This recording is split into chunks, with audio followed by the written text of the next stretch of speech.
Ndugu waandishi wa habari, mimi kama msemaji wa timu ya basketball ya Dar City, leo hii Dar City tunaenda kuipeperusha kwa mara nyingine tena bendera ya nchi yetu ya Tanzania katika mashindano yanayoenda kufanyika Rwanda.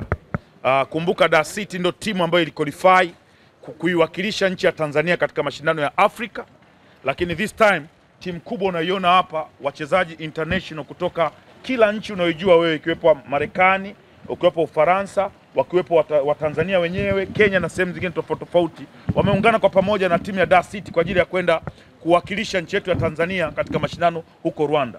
Ninaye Ali atatuambia vizuri ni mashindano gani ambayo tunaenda kuwakilisha pale Rwanda na tutakaa kwa siku ngapi. Okay, mimi naitwa Ali, ni mtokea Dar City basketball team.